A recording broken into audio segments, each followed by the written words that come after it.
जय हिंद साथियों। तो आज के इस क्लास में हम लोग जानने वाले हैं कि परमाणु, अणु और आयन। इससे पिछले वीडियो में हम लोग परमाणु के बारे में जान रहे थे।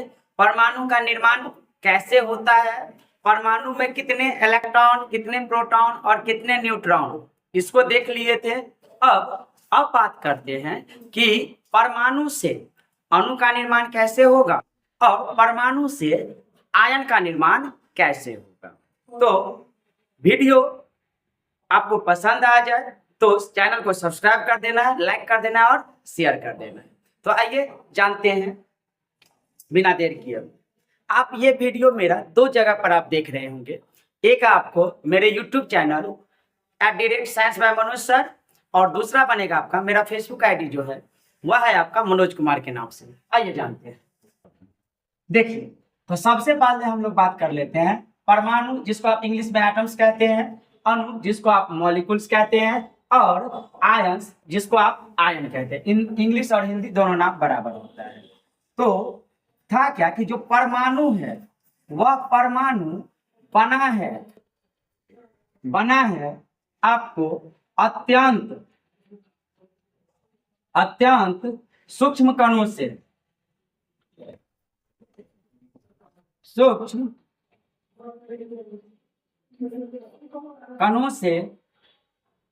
परमाणु किससे मिलकर के बना है? अत्यंत सूक्ष्म कणों से मिलकर के बना हुआ है। अत्यंत सूक्ष्म कणों से मिलकर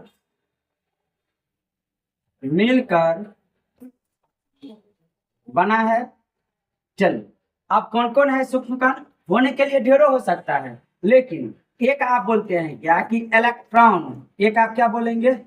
इलेक्ट्रॉन, जिसको दिखाते हैं ई से, ऊपर में रहेगा निगेटिव चार्ज। एक आप बोलते हैं प्रोटॉन, और इसको दिखाते हैं पी से, और इस पे रहता है पॉजिटिव चार्ज। और एक आप बोलते हैं न्यूट्रॉन, जिसको दिखाते हैं एन से। अब इसके जैसा और भी रहता है, सिर्फ यही तीन नहीं रहता है, ये तीन अधिक मात्रा में रहता है, इसीलिए तीन का हम लोग बात करते हैं। इसको सब एटॉमिक पार्टिकल्स भी कहा जाता है। आइए जानते हैं। इलेक्ट्रॉन का खोज आपको बताए थे कि जे थॉमसन, प्रोटॉन के लिए बताए थे गोल्ड एस्टिन, और न्यूट्रॉन के लिए बताए थे जेम्स चैडविक। ये तीनों इसके खोज करता है। इलेक्ट्रॉन का द्रव्यमान 1.9, गलत है, 9.1 गुने 10 के पावर में -31। अगर किसी में अगर गलत किया गया वहां पर सही कर लेंगे। 9.1 मास, द्रव्यमान अगर बोल देंगे मास क्या? तो द्रव्यमान अगर आपको बोल दे कि द्रव्यमान कितना है, तो द्रव्यमान बोलेंगे इलेक्ट्रॉन का कितना होता है 9.1 इंटू 10⁻⁻31 kg। ये किसका द्रव्यमान है? तो ये है इलेक्ट्रॉन का। किसका? इलेक्ट्रॉन का। इलेक्ट्रॉन का द्रव्यमान अगर इसी को ग्राम में पूछता है तो बताते हैं 9.1 इंटू 10⁻28 ग्राम। ठीक है। अगर पूछ ले मास ऑफ प्रोटॉन, तो लगभग प्रोटॉन और न्यूट्रॉन का बराबर होता है। लगभग बराबर होता है, एग्जैक्ट नहीं, लगभग। तो प्रोटॉन का द्रव्यमान अगर पूछ ले कि प्रोटॉन का द्रव्यमान कितना होता है, तो आप बताएंगे प्रोटॉन का द्रव्यमान होता है, यानी मास जो होता है 1.672 गुने 10 के पावर में -27 kg। अगर पूछेगा ग्राम में तो 1.672 गुने 10 के पावर में -24 ग्राम। ये प्रोटॉन का। एक बचता है अब न्यूट्रॉन। अच्छा, ये होता है निगेटिव चार्ज का। इलेक्ट्रॉन कैसा चार्ज? निगेटिव। अब प्रोटॉन कैसा होता है? पॉजिटिव होता है। चार्ज के रूप में कैसा होगा? पॉजिटिव हो जाएगा, धन आवेश होता है। अब एक है न्यूट्रॉन। तो न्यूट्रॉन का अगर पूछ लेगा द्रव्यमान कितना होता है, तो न्यूट्रॉन का द्रव्यमान होता है। न्यूट्रॉन पे चार्ज तो कोई भी नहीं होता, जीरो चार्ज होता है, आवेशहीन होता है, लेकिन द्रव्यमान लगभग प्रोटॉन के बराबर होता है। तो जहां पर 1.672 लिखे हैं ना, ये 1.672 के बजाय 3 कर देंगे तो हो गया 1.673 गुने 10 के पावर में -27 kg, या नहीं तो 1.673 गुने 10 के पावर में -24 ग्राम। ठीक है, तो ये बन, ये रहा परमाणु। ठीक, हम लोग अलग अलग परमाणु में आवर्त सारणी में टोटल 118 परमाणु है। उस 118 परमाणु में से कुछ परमाणु में हम लोग इलेक्ट्रॉन, प्रोटॉन और न्यूट्रॉन निकालना सीखे हैं। बाद बाकी सभी परमाणु का वही क्रिया है। तो जितने भी आपको परमाणु दे उसमें इलेक्ट्रॉन, प्रोटॉन निकालने के लिए सब में आपको एक चीज समझना पड़ेगा। और क्या समझना पड़ेगा? तो समझना आपको ये पड़ेगा कि उस परमाणु का परमाणु संख्या कितना है और उस परमाणु का द्रव्यमान कितना है। अगर ये दो चीज आपको पता है तो उस परमाणु में उपस्थित इलेक्ट्रॉन, प्रोटॉन और न्यूट्रॉन की संख्या बताई जा सकती है। एक और हो सकता है, कभी आपको इलेक्ट्रॉन, प्रोटॉन और न्यूट्रॉन का संख्या ही दे देगा और तब पूछेगा कि बताइए उसका द्रव्यमान कितना है या परमाणु संख्या कितना है। तो बस इतना ही याद रखना है कि अगर पूछ ले आपसे कि प्रोटॉन की संख्या दे दे, आप पूछे परमाणु संख्या, तो प्रोटॉन की संख्या ही परमाणु संख्या होती है, हो जाएगा। दूसरा, प्रोटॉन और न्यूट्रॉन की संख्या को जोड़ दीजिएगा और जो संख्या प्राप्त होगी वह संख्या होता है आपका क्या? परमाणु का द्रव्यमान। याद रहेगा। अब आइए जानते हैं। तो परमाणु तो पता चल गया कि इसका इलेक्ट्रॉन भी पता चल गया कि अलग अलग कक्षाओं में रहता है। तो आज हम लोग इस वीडियो में बात करने वाले हैं अब अणु के बारे में। परमाणु के बाद हम लोग किसके बारे में बात करेंगे? अणु के बारे में बात करेंगे। कक्षा वाला जो है ना, ये एक बार और लगाएंगे। कक्षा में अलग अलग में तो इलेक्ट्रॉन आपको याद हो गया। पहला कक्षा में 2 इलेक्ट्रॉन, दूसरा में 8 इलेक्ट्रॉन, तीसरा में 18 इलेक्ट्रॉन, चौथा में 32 इलेक्ट्रॉन, पांचवा में 50 इलेक्ट्रॉन, छठा में 72 इलेक्ट्रॉन और सातवां में 98 इलेक्ट्रॉन। ये तो आपको याद हो गया। ये एक एक कक्षा में इतना इलेक्ट्रॉन अधिक से अधिक रखने का क्षमता है। अब कोई परमाणु है जिसके पास 4 कक्षा है, तब पिछला 3 कक्षा में भी इलेक्ट्रॉन होगा और चौथा में भी इलेक्ट्रॉन रखेगा और ऐसे में सब में इलेक्ट्रॉन रहते रहते काफी इलेक्ट्रॉन हो जाएगा। समझ गए? चलिए, अधिक से अधिक कितना इलेक्ट्रॉन जाएगा परमाणु में? तो अधिक से अधिक परमाणु में इलेक्ट्रॉन जाएगा, ध्यान से समझिएगा, अधिक से अधिक किसी भी परमाणु में इलेक्ट्रॉन कितना जाएगा? उसके परमाणु संख्या के बराबर जाएगा। कितना याद रहेगा? इलेक्ट्रॉन परमाणु संख्या के बराबर। हाँ, किसी और से जब प्राप्त करेगा तो इलेक्ट्रॉन का संख्या बढ़ेगा और किसी और को जब देगा तो इलेक्ट्रॉन का संख्या घटेगा। आते हैं, वो आयन का कॉन्सेप्ट है, आइए जानते हैं। तो अब है इसमें मॉलिक्यूल। मॉलिक्यूल्स जो है ना, इसी को आप बोलते हैं क्या? अणु। मॉलिक्यूल्स को ही क्या बोलेंगे? अणु कहते हैं। तो बात होता है कि अणु होता क्या है।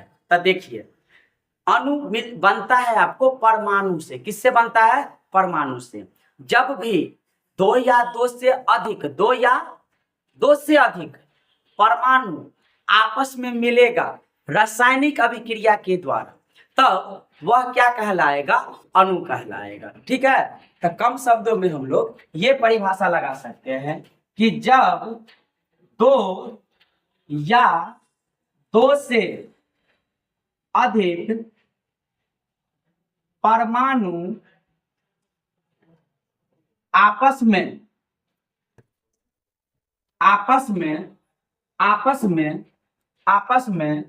जुड़ता है। अगर पूछ ले किसके द्वारा जुड़ेगा? रासायनिक बंधन के द्वारा जुड़ेगा। ठीक है ना। तो जब आपस में जुड़ता है तो या लिख दे, जब 2 या 2 से अधिक परमाणु आपस में रासायनिक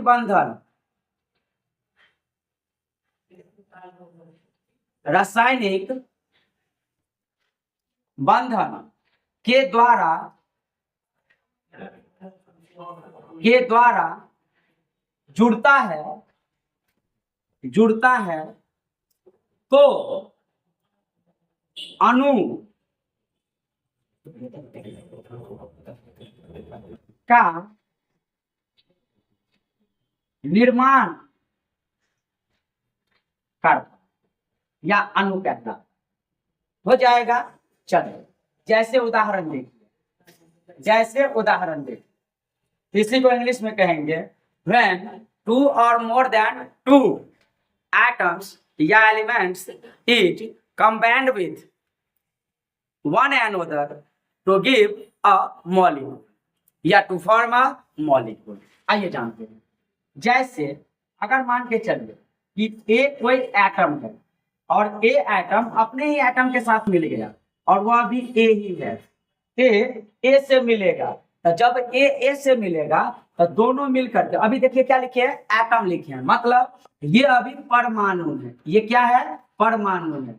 जब ए परमाणु से मिलता है, ए परमाणु से मिलता है तो A2 का निर्माण करता है। किसका निर्माण करेगा, A2 बनाएगा, 2A नहीं, A2 बनाएगा। और इसको क्या कहेंगे, तो A2 का मॉलिक्यूल कहेंगे, या मॉलिक्यूल को ही आप बोलते हैं A2 का अणु कहेंगे। याद रहेगा क्या बोला गया है कि जब ए के साथ मिलेगा तब A2 बनाएगा। अच्छा बताइए, तो जब एक उदाहरण में ये आया, अगर दूसरा उदाहरण लेते हैं और ए को मिला देते हैं बी के साथ, तब क्या बनाएगा, तो आप बोलेगा सर ये तो सीधा हो गया कि क्या बनाएगा, ए भी बनाएगा। ठीक है, इस अवस्था में था, तो इसको बोलते हैं क्या, एटम यानी परमाणु, ये भी है क्या, परमाणु, एटम, और ये बन गया आपका अणु, जिसको आप मॉलिक्यूल कहते हैं। अणु को क्या कहेंगे, मॉलिक्यूल कहेंगे। तो जरूरी नहीं है कि मॉलिक्यूल बनेगा तो एक ही प्रकार का तत्व होना चाहिए, एक ही प्रकार का परमाणु होना चाहिए, अन्य प्रकार के परमाणु भी होगा। आइए जानते हैं। अब अगर तत्व के रूप में लेते हैं, तो एक ही टर्म में, जनरल टर्म में आप समझ रहे हैं, अगर तत्व के रूप में लेते हैं तो तत्व के रूप में ले लेते हैं, मान के चलिए कि एग्जाम्पल के रूप में, जैसे हाइड्रोजन, ठीक है, एटम यानी हाइड्रोजन परमाणु, ये आप जानते हैं H संकेत होता है किसका, हाइड्रोजन। और दूसरा ले लेते हैं हाइड्रोजन परमाणु, दोनों हाइड्रोजन का परमाणु, तो जब H मिलेगा तो H2 बनाएगा, तो ई तीर का चिन्ह और बना लिया क्या, H2 बना लिया। अब इस H2 को आप कहेंगे कि हाइड्रोजन का ये क्या है, अणु है, हाइड्रोजन का ये क्या है, अणु है।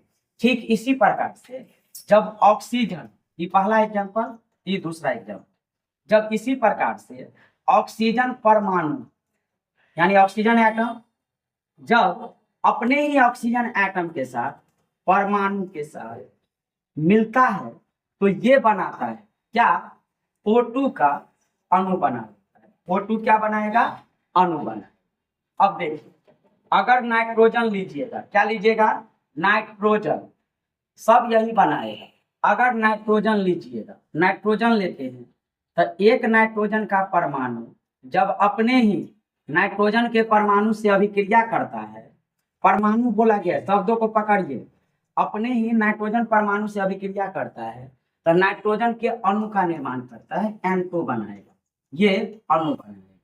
पहले बताइए तो ये सही है। तब दूसरा एग्जांपल लेते हैं, जल का अभिक्रिया दिखाते हैं आपको, जल का अभिक्रिया दिखाते हैं।